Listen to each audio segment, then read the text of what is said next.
नमः सिद्धेभ्यः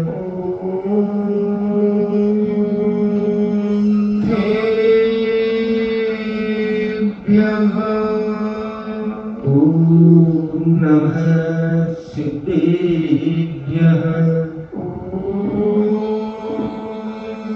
नमः सिद्धेभ्यः।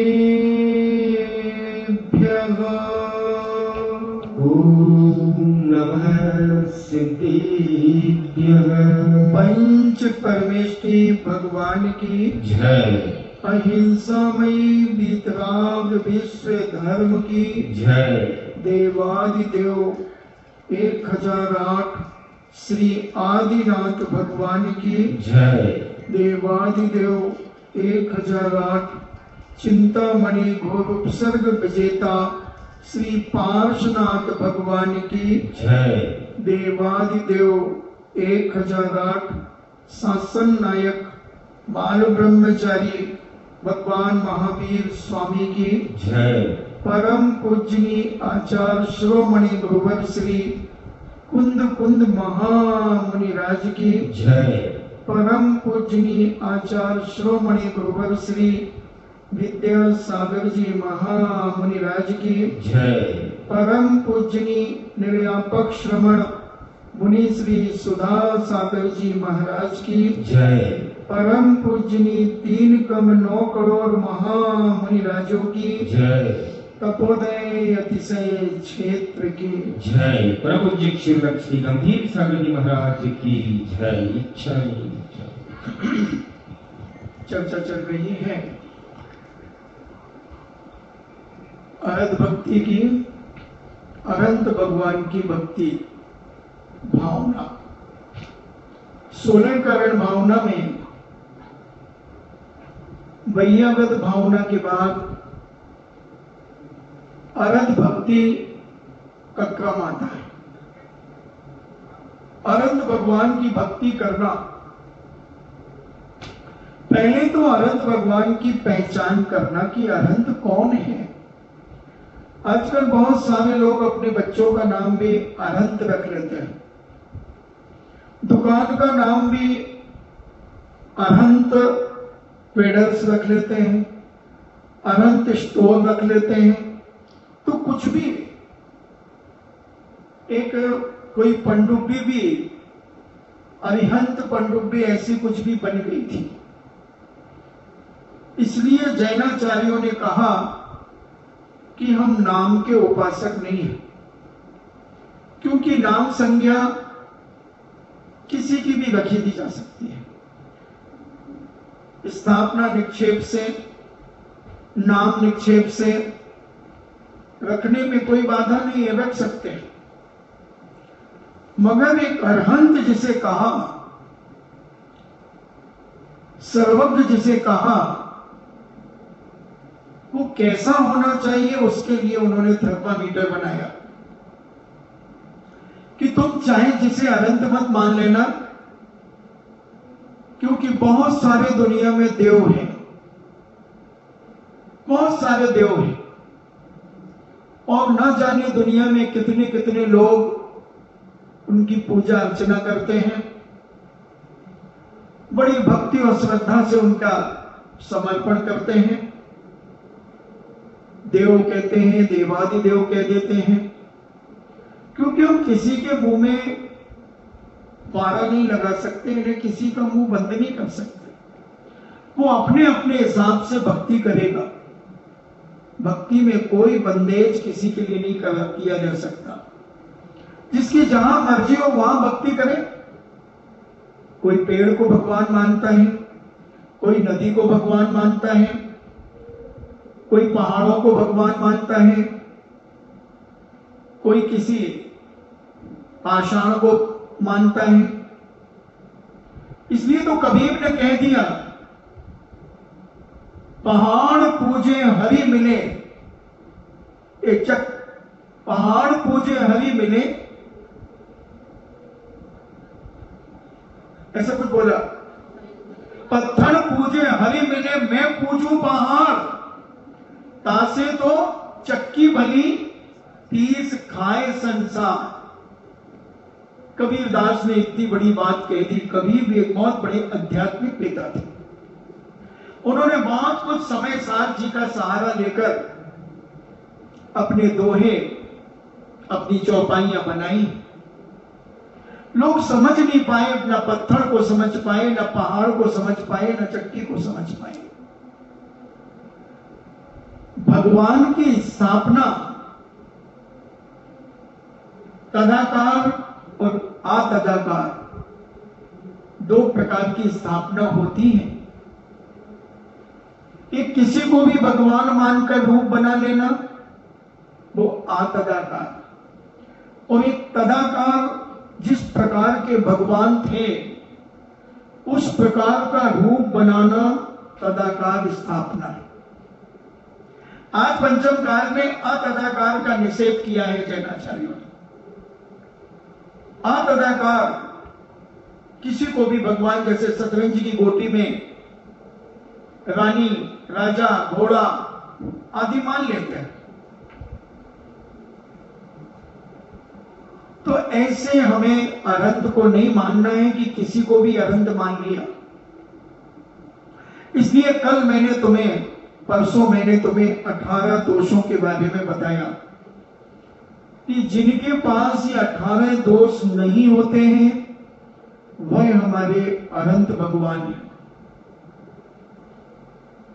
जिसे क्षुधा नहीं लगती है, प्यास नहीं लगती है, कोई बीमारी रोग नहीं होता है, जन्म मरण नहीं होता है, कोई थकान नहीं होती है, आदि जो हमने आपको 2 दिन के दौरान बताए, वो जिनके पास नहीं है वो हमारे अनंत भगवान हैं। उनकी भक्ति करना 16 कारण भावना भाना यानी तीर्थंकर प्रकृति के बंध में वो कारण है। तो ऐसे अनंत भगवान जो अस्त्र वस्त्र शस्त्र से रहित है, जिनके पास ना वस्त्र है, न अस्त्र है और न शस्त्र है। अस्त्र है न ढाल, अपने बचाव के लिए कुछ नहीं है, अपने तन को ढांकने के लिए एक धागा भी नहीं है, और अपनी रक्षा करने के लिए कोई तलवार, भाला, बल्लम, छुरी आदि कुछ भी नहीं है। जैसे जन्म से आए थे वैसा रूप उनका प्राप्त होता है और फिर परम औदारिक शरीर प्राप्त कर लेते हैं। कल अपन ने विशद व्याख्या इसके संबंध में सुनी थी। तो ऐसे आप्त कहें, अरिहंत कहें, सर्वज्ञ कहें, आदि आदि अनेक नामों से जाने वाले अनंत भगवान, सर्वज्ञ भगवान। सर्वज्ञ भी बहुत सारे लोग नाम रख लेते हैं, भले अभी जैन सिद्धांत प्रेस का पढ़ रहे हो, मगर उनका नाम सर्वज्ञ है। सर्वज्ञ जैन, एक कटनी में थे सर्वज्ञ जैन। तो बहुत सारे लोगों ने नाम रखे हैं, इसलिए हमारे संतों ने नहीं, हमारे अनंत भगवानों ने इस पर बहुत अच्छी व्याख्याएं की। और उसी व्याख्याओं को सुनकर हमारे आचार्य परमेश्वरियों ने भगवान की पहचान बताई, अनंत भगवान की पहचान। 18 दोष जिसके नहीं है वो हमारा भगवान है। कोई भी हो सकता है, जो नाम रखना चाहो वो तुम्हारे ऊपर है, मगर उनका परीक्षण करने के पॉइंट दिए 18। और ये 18 गलतियां जिनके पास नहीं है, ये परेशानियां जिनके पास नहीं है, इन 18 चीजों के उपसर्ग जिसके पास नहीं है वो हमारा भगवान है। भूख भी एक उपसर्ग है, प्यास भी एक उपसर्ग है, बीमारी भी एक उपसर्ग है, थकान भी एक उपसर्ग है। कई चीजें उपसर्ग के अंतर्गत आ जाती है। राग, द्वेष, अरति, ये भी तो कहीं ना कहीं से उपसर्ग हैं। शांत मन में जब ये प्रकट हो जाती हैं तो आदमी विचलित हो जाता है। बुढ़ापा, जन्म, मरण, ये सब उपसर्ग हैं। तो जिनके पास ये नहीं होते हैं वो हमारा भगवान है। अब आप लगा लो थर्मामीटर, ब्रह्मा हो, विष्णु हो, महेश हो, राम हो, शंकर हो, रावण हो, नानक हो, इससे कोई मतलब नहीं। कोई भी हो, ऐसा वीतरागी अनंत भगवान का उपासक एक सच्चा जैन श्रावक होता है। और इनकी उपासना करने से, इनकी भावना भाने से तीर्थंकर प्रगति का बंद होने की संभावना क्या हो सकता है। अगर आपको दर्शन विशुद्धि है और केवली भगवान का परम सानिध्य आपको प्राप्त होता है, अनंत भगवान का सानिध्य प्राप्त होता है, और आप अपनी विशुद्धि के साथ भावना बातें अनंत भगवान की भक्ति पूजन करते हैं, तो तीर्थंकर प्रगति का बंद हो सकता है। अब आप सबसे पहले अनंत की पहचान करना, नहीं तो दुनिया में कितने भगवान हैं, दुनिया में न जाने कितने खुदा हैं। जहां देखो वहीं खुदा है, जहां देखो वहीं खुदा है। जैसे चाहे लोगों ने भगवान का स्वरूप बनाया, अब पूजना शुरू किया। इसलिए जैनाचार्यों को देव मूर्ता कहना पड़ी। इन्हें देवों के प्रति अज्ञानता ये सारी की सारी दुनिया में बड़ी तेजी से फैलती जा रही है। गुरु मूर्ता भी फैल रही है, देव मूर्ता भी फैल रही है। मंदिर बन गए गुरुओं के। अमिताभ बच्चन का मंदिर गुरु मंदिर बन गया, जयललिता का मंदिर बन गया, बहुत सारे हीरो हीरोइन के मंदिर बन गए, और लोग उन्हें गुरु मंदिर के नाम से पूजने लगे। ऐसे भगवान के भी बहुत सारे मंदिर बन गए। अपने अपने दर्शनकारों ने अपने अपने हिसाब से मंदिर बनाए, मगर जैन दर्शन ने भगवान की पहचान बताई कि तुम मंदिर बनाओ या न बनाओ, पहले भगवान की पहचान करो, भगवान को जानो कि भगवान कौन है, किसे कहते हैं भगवान, कैसा होता है भगवान। अगर उसे भूख लगती है तो हमें भी भूख लगती है, उसे प्यास लगती तो हमें भी प्यास लगती है, उसे पसीना आता है तो हमें भी पसीना आता है, उसे बीमारी होती है तो हमें भी बीमारी होती है, हमें राग देश होते हैं, अगर उसे भी राग देश होते हैं, तो दोनों में अंतर क्या है। वो भी थकता है, हम भी थकते हैं, फिर दोनों में अंतर क्या है। उसका भी जन्म मरण होता है, हमारा भी जन्म मरण होता है, दोनों में अंतर क्या है। ऐसी 18 चीजें हमारे पास होती हैं, एक सामान्य ग्रस्त को होती है, और वही भगवान को होती भी। वो भगवान कैसा, जिसे हम आदर्श महान मानवे, उसमें कुछ अलग अलौकिक गुण होना चाहिए। इसलिए हमारे जो भगवान हुए, उन भगवानों ने भगवान की पहचान दी, और उन 18 दोषों से रहित भगवान को स्थापना निक्षेप से भरत क्षेत्र में स्थापित किया। अकृत्रिम चैत्यारों में भी अनादिकाल से भगवान का रूप है, भगवान है,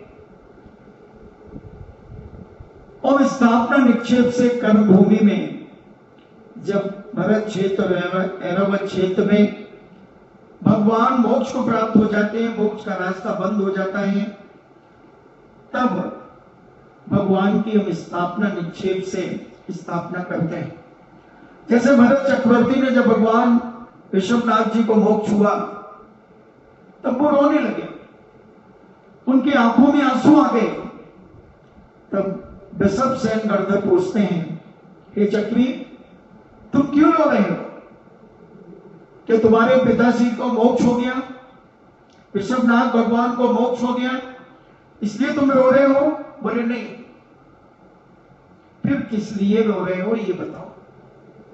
अब मैं किसका उपदेश सुनूंगा, मैं किसकी भक्ति करूंगा, किसकी पूजन करूंगा? तो उन्होंने कहा कि तुम स्थापना निक्षेप से अनंत भगवान की स्थापना करो, तब भरत चक्रवर्ती ने कैलाश पर्वत पर बड़े विशाल विशाल अनंत भगवान की स्थापना की। कहीं पर त्रिकाल चौबीसी की बात आती है, कहीं चौबीसी की बात आती है। कहीं आया कि भूत भविष्य वर्तमान के तीन तीन तीर्थंकर ऐसे त्रिकाल चौबीसी यानी 72 जिनालय उन्होंने स्वर्णमय बनाए और बड़ी बड़ी 500 धनुष की यानी 3,000 फीट की प्रतिमाएं स्थापित की। माणिक, पन्ना, हीरा, मोती आदि बड़े बड़े विशाल रत्नों की और स्वर्णमय बड़े विशाल मंदिर बनाए। और जब भरत चक्रवर्ती के मोक्ष जाने के बाद जब अजितनाथ भगवान का समय आया, 50 लाख पूर्व सागर के बाद जब अजितनाथ भगवान हुए, फिर एक सगर चक्रवर्ती हुआ। उनके 60,000 पुत्रों ने उन मंदिरों की रक्षा के लिए चारों तरफ से खाई खोदी।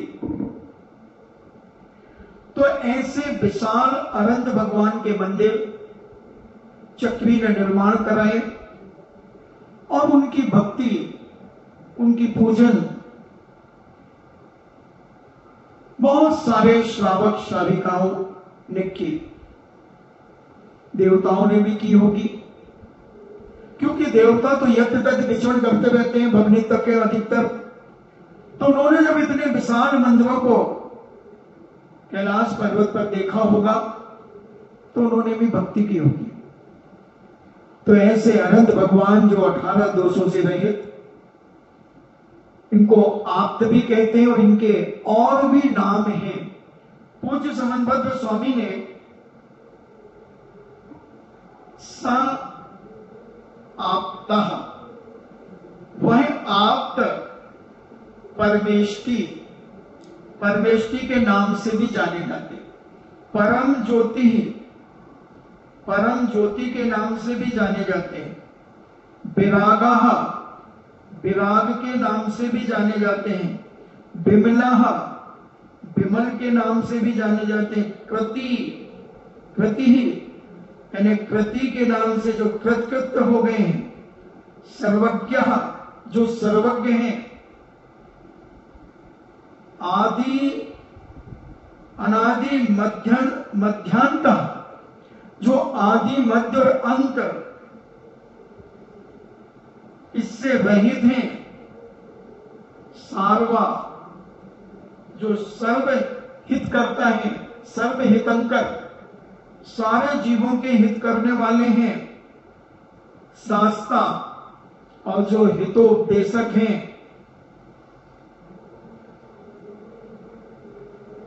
उपलम्भ्यन्ते, ऐसा कहा जाता है ये सब आप्त भगवान के नाम हैं। इन नामों से हम अनंत भगवान को जानते हैं। आप्तः, अनंत भगवान को परमेष्टि कहते हैं, अनंत भगवान को परमेष्टि कहते हैं।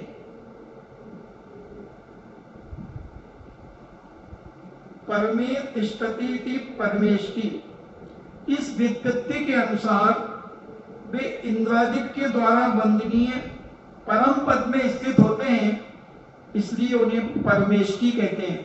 आपने पाठशालाओं में पढ़ा होगा कि इन्हें परमेष्टि क्यों कहते हैं। क्योंकि जिन्हें राजा महाराजा सेठ साहूकार आदि बड़े बड़े लोग जिनको चरणों में नमस्कार होते हैं, नमस्कार करते हैं, तो ऐसे ये परम पद में स्थित परमेष्टि कहलाते हैं। तो इनको नमस्कार करते हैं और 100 इंद्र जिन्हें नमस्कार करते हैं। भवनालय 40, भवनवासी के 40, व्यंतर 32, कप्पामर 24, चंद्रो सूर्यो नरो त्रियो, तो सिंह आदि चक्रवर्ती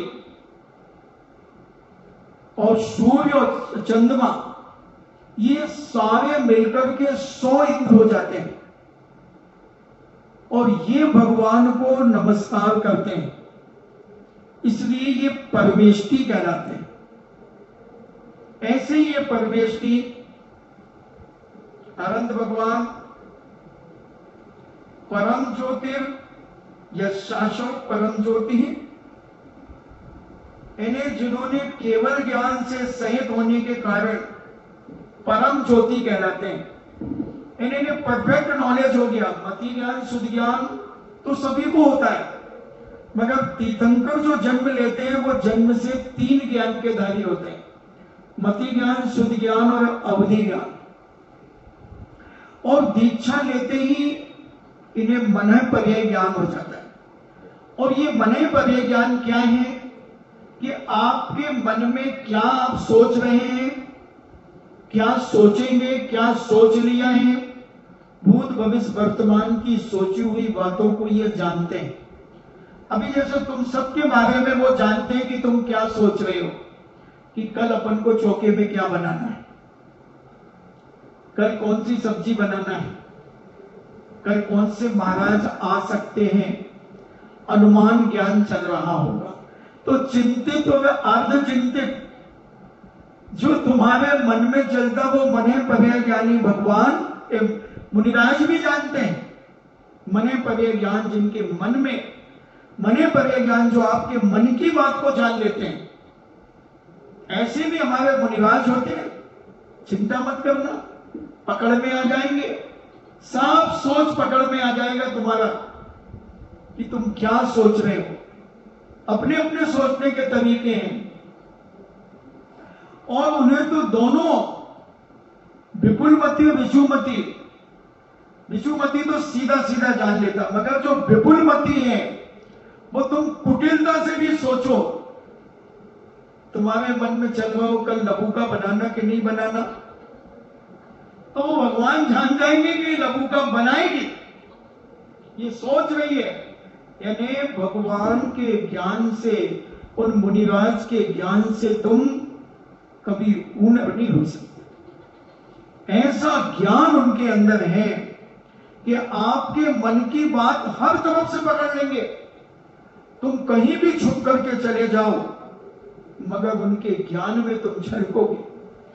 वो सोच कर लें कि बिचौलिया के इस समय लोग क्या सोच रहे हैं, वो सारे लोगों की पकड़ लेंगे कौन क्या क्या सोच रहा है। ऐसा मने पर्याय ज्ञान उनके पास होता है। और एक अवधि ज्ञान तो जन्म से ही होता है।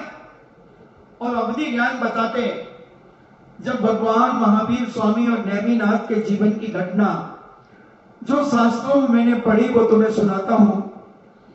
जब नेमिनाथ भगवान को जन्माभिषेक के लिए कैलाश पर्वत पर, सुमेरु पर्वत पर ले गए, तब सौदामिंद्र विचार करता है कि ये इतने से तो भगवान है, ये 2-2.5 फुट के होंगे उस समय नेमिनाथ, और ज्यादा मान लो 5 फुट के मान लो,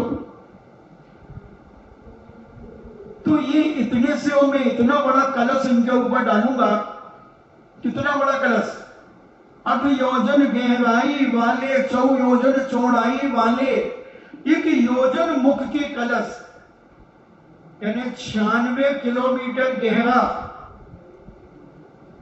48 किलोमीटर मोटा, यानी यहां से बूंदी तक, इतना तो उसका मोटा, कैसे बताऊं, कलश है ऐसा मान लो। तो ये गहराई है, तो ये तो 48 किलोमीटर की, और ये जो मोटाई है ये यहां से बूंदी तक की, और फिर ये जो मुख है वो 12 किलोमीटर तक। कौन सी वो 12 किलोमीटर है, वो क्या है, छोटी बिछोड़िया 5 ही है क्या, तो कहीं कहीं है। हाँ, वो नलागा माता जी, समझी गया। तो उससे थोड़े से पहले इतना उसका मुख, ऐसा विशाल कलश, एक नहीं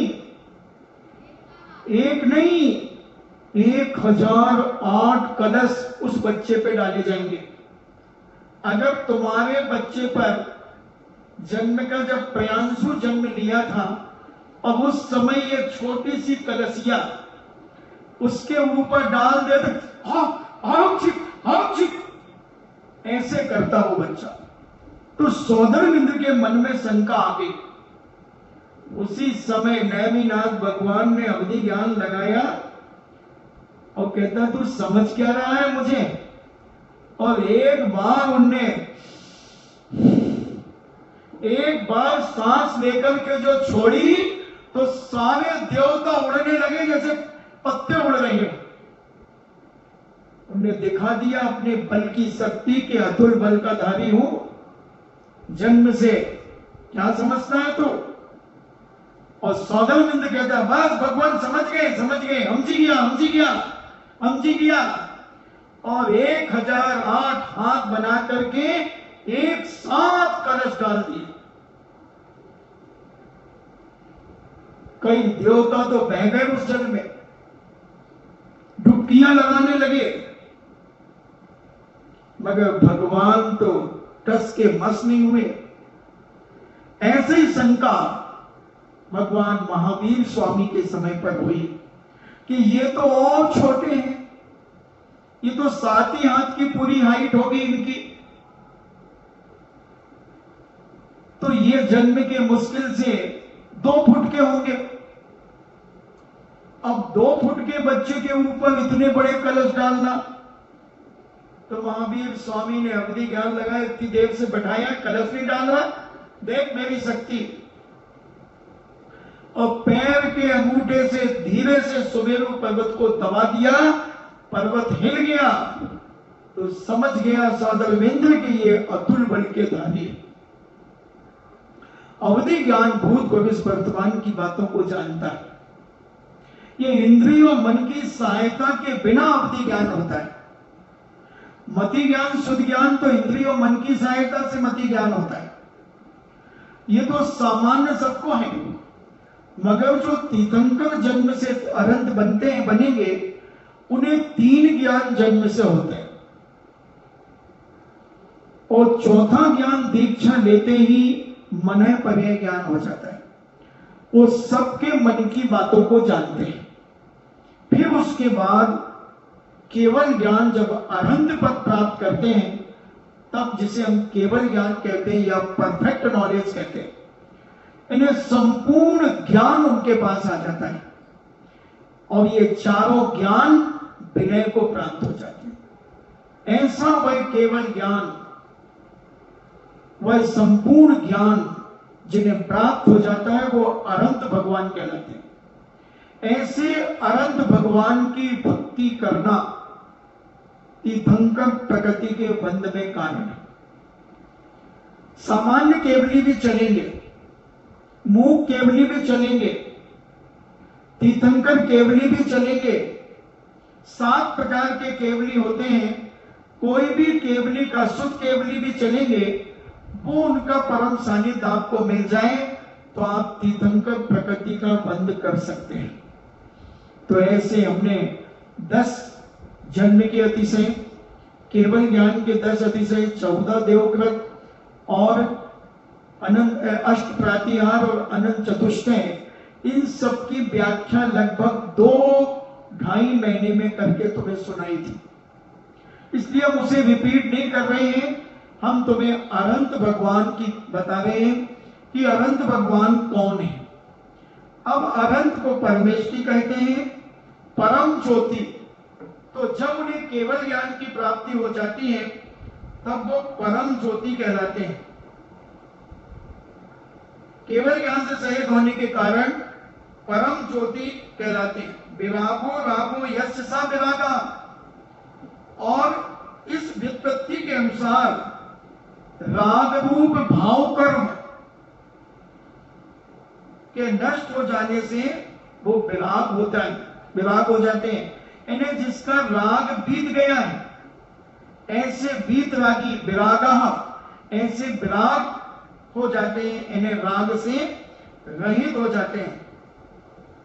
और विमला विनष्टो मनो यस्य स विमला, इस व्युत्पत्ति के अनुसार मूल उत्तर प्रकृति रूप द्रव्य कर्म के नष्ट हो जाने से, यानी मूल जो 8 कर्म है और उत्तर प्रकृति मिलाकर जो 148 कर्म हो जाते हैं, उन्हें मल कहा।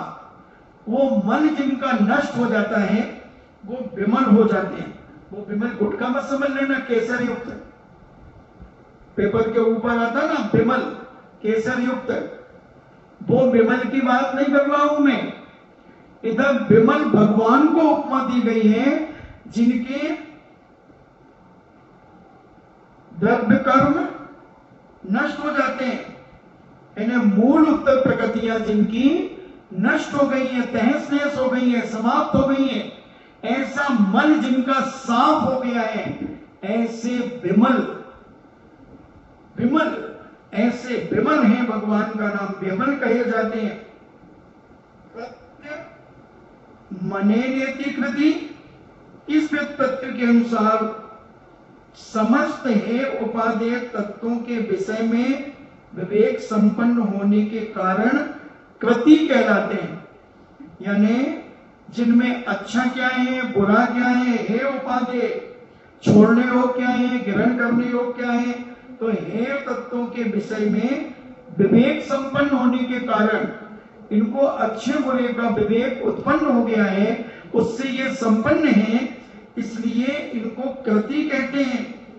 सर्व जानाति इति सर्वज्ञः, और जो सर्व को जानते हैं, सारे 3 लोक के अनंत द्रव्य गुण पर्यायों को एक साथ जानते हैं, एक साथ भूत भविष्य वर्तमान की अनंत द्रव्य गुण पर्यायों को एक साथ जानते, एक साथ उनके ज्ञान में झलकते हैं, ऐसे इन्हें सर्वज्ञ कहते हैं।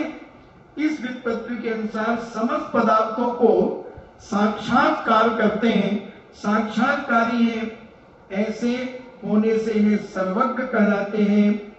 ना विद्यन्ते आदि मध्यांता यस्य शो नादि मध्यांता। इस व्युत्पत्ति के अनुसार पूर्वोक्त स्वरूप वाले आप्ति के प्रभाव की अपेक्षा आदि मध्य और अंत से शून्य होने के कारण वे अनादि मध्यांत कहे जाते हैं। इन्हें उनका ना कोई आदि है, ना मध्य है और ना अंत है। यानी सबसे पहले कौन हुआ, कौन से तीर्थंकर कौन से अनंत हुए, कुछ पता नहीं। बीच में कौन हुए, कुछ पता नहीं। अंत में कौन होंगे, कुछ पता नहीं।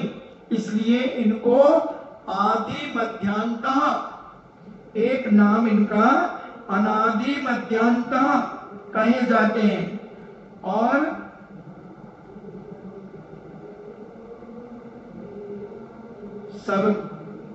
सर्वयो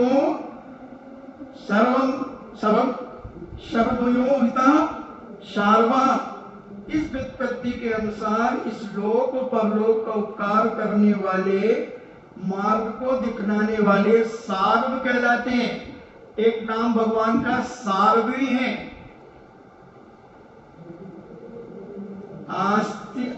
आस्तिति शास्ता, शास्तिति शास्ता। इस व्युत्पत्ति के अनुसार सार, पूर्व पर विरोध आदि दोषों को बचाकर समस्त पदार्थ के यथार्थ स्वरूप का उपदेश देने वाले शास्ता कहलाते हैं। यानी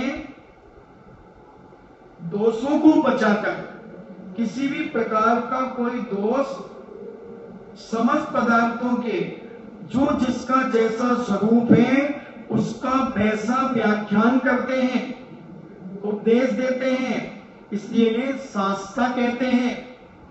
एक वो भाषता नहीं कहना, वो के बाजार में क्या मिलता है, हास्ता, पास्ता। हाँ, तो ये शास्ता है। नाश्ता मत समझ लेना कि ये नाश्ता है, ये शास्ता है, यानी उपदेश देने वाले हैं। तात्पर्य यह है, इन परमेष्टि आदि शब्दों के द्वारा पूर्वोक्त स्वरूप वाले आप्त का कथन हुआ। इन्हें आप्त भगवान को इन नामों से भी हम पुकार सकते हैं। ऐसा हमारे पूज्य समनभद्र स्वामी ने इस बात को कहा। पंडित जी पन्नालाल जी साहब इसमें एक विशेषार्थ और देते हैं। यहाँ आपको जो आदि मध्य अंत से रहित कहा है, वह नाना आप्तों की अपेक्षा समझना चाहिए। यानी एक आप्त से मतलब नहीं है, जितने अभी अनंत अनंत काल से जो आप हो रहे हैं उनसे लेना कि आदि मध्य और अंत ऐसे, क्योंकि सामान्य रूप से आप आदि मध्य और अंत से रहित हैं, अर्थात आप अनादि काल से होते आए हैं और अनंत काल तक विद्यमान रहेंगे। जिनका आदि और अंत नहीं होता उसका मध्य भी नहीं होता। इस एक जीव की अपेक्षा अनंत अवस्था साधी शांत है और सिद्ध अवस्था साधी अनंत है।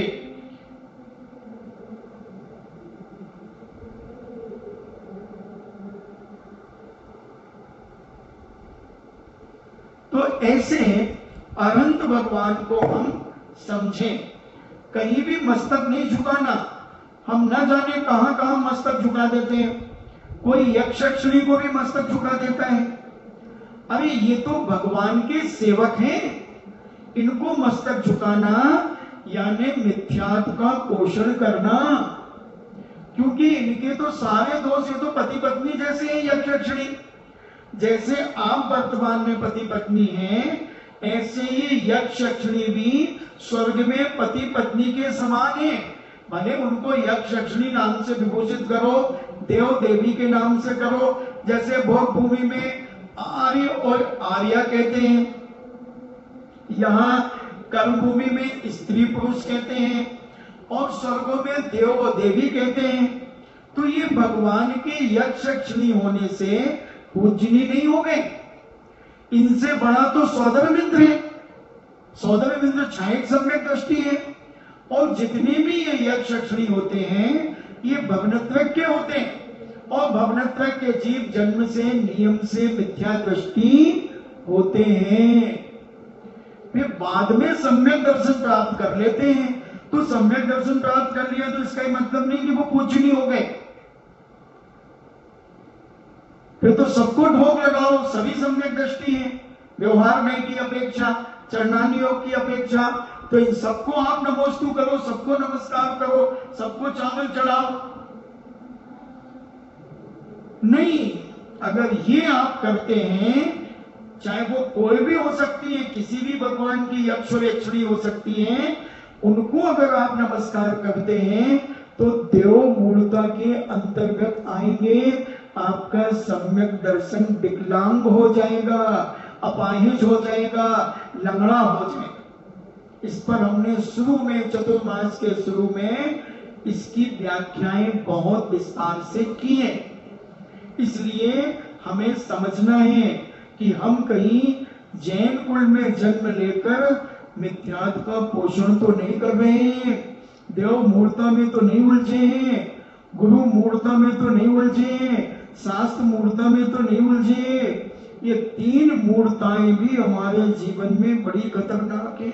और 6 अनायतन, 6 अनायतन कुगुरु कुदेव कुधर्म की ना ही प्रशंसा सोच रहे हैं, उनकी प्रशंसा नहीं करेंगे, उनकी पूजा अर्चना करने वाले की प्रशंसा नहीं करेंगे, उनका अनुमोदना नहीं करेंगे, कृत कारित अनुमोदना नहीं करेंगे। ऐसे 6 अनायतनों से भी बचना है। अनायतन और आयतन, जिनेन्द्र भगवान के मंदिर को आयतन कहते हैं और उससे विपरीत अनायतन कहलाते हैं। इन सब से बच करके हमें अपने जीवन को संभालना है। अगर नहीं संभाला तो फिर तुम कोई नहीं संभाल पाएगा। और धर्म करते करते भी हम कहीं अन्य स्थानों पर जन्म ना ले लें, इसका ध्यान रखें।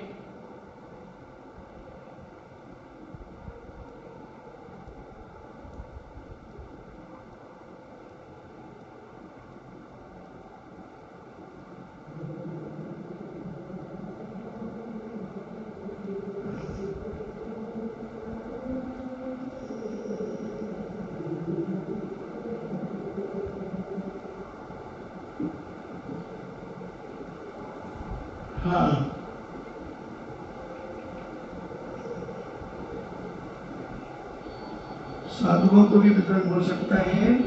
अपन ने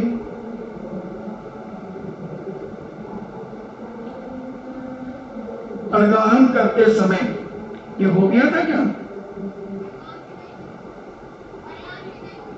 परिणाम की नहीं हुई?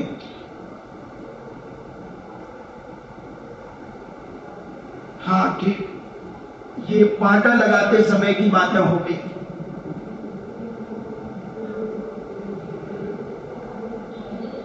अब शुद्धि का पानी ले जाते समय क्या करना है?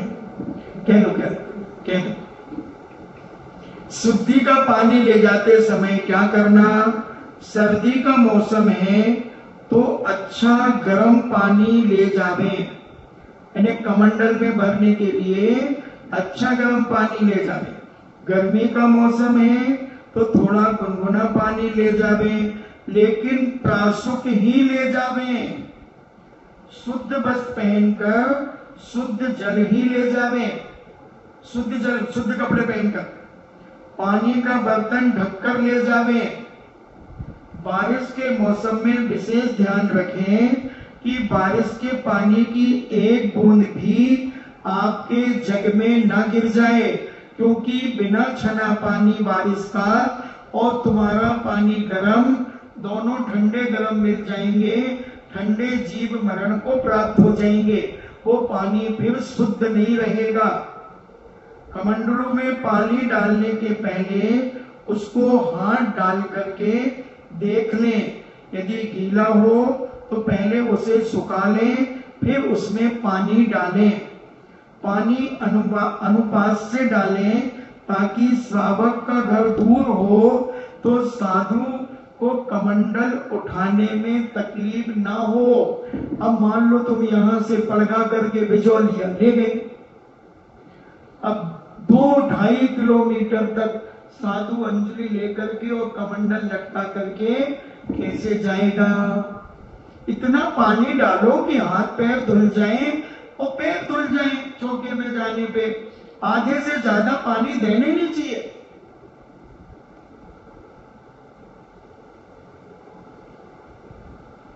साधु एवं पानी लाने वालों के अनुपात से पानी ले जावे, बहुत कम भी नहीं और बहुत अधिक भी नहीं ले जावे। मंदिर में बिछी हुई चटाई, दरी, पलासना आदि को ना छुएं। पूजा की किताबें आदि सोले के कपड़े पहन करके ना छुएं। फोल्डर ना छुएं। पूजन करते समय आपके वस्त्र शुद्ध हैं तो आप कोई ग्रंथ आदि भी ना छुएं, पेपर, दीवार आदि ना छुएं। ये कोई छुआछूत नहीं है। इसके बारे में जिनेंद्र वर्णी जी के बारे में हम बताएंगे, वो बताएंगे कि ये क्या है, क्यों नहीं छुएं। शुद्धि के वस्त्र पहन करके दीवार क्यों ना छुएं, दरवाजा क्यों ना छुएं, तो वो काय शुद्धि में हम इसकी व्याख्या आपको करके बताएंगे। मंदिर में बिछी चटाई, दरी, पलासना आदि को न छुएं। रास्ते में देखते हुए चलें ताकि गंदगी या वस्त्र के टुकड़े, कई बार प्लास्टिक आदि जमीन में कचरे में फंसे रहते हैं, कपड़ा फंसा रहता है और भी गंदगी रहती है, उस सारी गंदगी से बचें। रास्ते में देख करके चलें। मंदिर में एवं रास्ते में किसी से ना छुएं। उस समय मंदिर में बहुत लोग आपस में चर्चा करते हुए खड़े रहते हैं, वहां छूने का पूरा ध्यान रखें, अर्थात किसी को न छुएं। पड़गाहन के लिए आप अपने स्थान पर जाएं, यहां वहां गुट बना करके खड़े ना हो। पड़गाहन करते समय मुनिराज, आचार्य, उपाध्याय हो तो नमोस्तु नमोस्तु नमोस्तु कहें। आरिका जी हो तो बंदामी बंदामी कहें, बदनामी बदनामी ना कहें। नहीं तो कहीं नई जगह पर कहते हे माता जी बदनामी बदनामी बदनामी, हे माता जी बदनामी बदनामी बदनामी नहीं, बंदामी बंदामी कहें। और माता जी ना कहें तो बहुत अच्छा है, आरिका जी कहें या अर्जिका कहें। हमारे शास्त्रों में माता जी शब्द नहीं मिलता, आरिका और अर्जिका ये दो शब्द श्री मूलाचार्य जी के अंतर्गत आते हैं। ये माताजी शब्द तो अन्य जगहों से आ गया। अगर फिर हमारे कहना है, अगर तुम उन्हें माताजी कहते हो तो मुनिराज को पिताजी कहो। हे पिताजी नमोस्तु नमोस्तु नमोस्तु। क्यों कहते हो माताजी? अर्जिका कहो, आरिका कहो। और क्षुल्लक क्षुल्लिका को, एलक जी को इच्छामी बोलकर प्रणाम करें। परिक्रमा लगाते समय मुनिवर की परछाई पर पैर नहीं लगे, इसका ध्यान रखें। यानी इतनी दूर से पड़गाएं जहां पूज्य मुनिराज खड़े हुए हैं और सूरज मान लो उनके ऊपर पड़ रहा है तो उनकी छाया पड़ेगी, तो उतना लंबा गोल चक्कर लगाएं। ये विनय का प्रतीक है कि उनकी छाया पर हमारा पैर ना पड़े। साधु जब 2-3 हाथ दूर रहेंगे तब अत्र तिष्ठ तिष्ठ बोले, अथवा प्रत्येक बार बंदामी नमोस्तु अत्र तिष्ठ बोलते रहे ताकि साधु वापस नहीं लौटे। साधु के रुक जाने पर शुद्धि बोले, मन शुद्धि, वचन शुद्धि, काय शुद्धि, आहार जल शुद्ध है, भोजनशाला में प्रवेश कीजिए। हे स्वामी भूमि शुद्धि, हे स्वामी भूमि शुद्धि, ऐसा बोले। आपका समय हुआ तो कल हम आपको बताएंगे कि ये मन शुद्धि क्या है, वचन शुद्धि क्या है, काय शुद्धि क्या है, इसके बारे में अपन कल चर्चा करेंगे। तो ऐसी व्यवस्था आप जब करेंगे तो आपके यहाँ भी पंचाश्चर्य हो सकते हैं। आपकी भक्ति जब इतनी विशुद्ध होगी तो पंचाश्चर्य होने में कोई बाधा नहीं है। इसलिए विशुद्धि से ही सिद्धि और सिद्धि से ही सब कुछ की प्राप्ति होती है। इन्हीं मंगल भावना के साथ जिनवाणी स्तुति। जिनवाणी के ज्ञान से सूझे लोकालोक, सो वाणी मस्तके धरो सदा देत हूँ थोक। हे जिनवाणी भारती तो ये जपो दिन रे, जो तेरो शरणा गहे सो पावे सुख चैन। देव भजो अरिहंत को गुरु सेवा निर्ग्रंथ, दया धर्म पालो सदा यही मोक्ष का पंथ। नमोकार।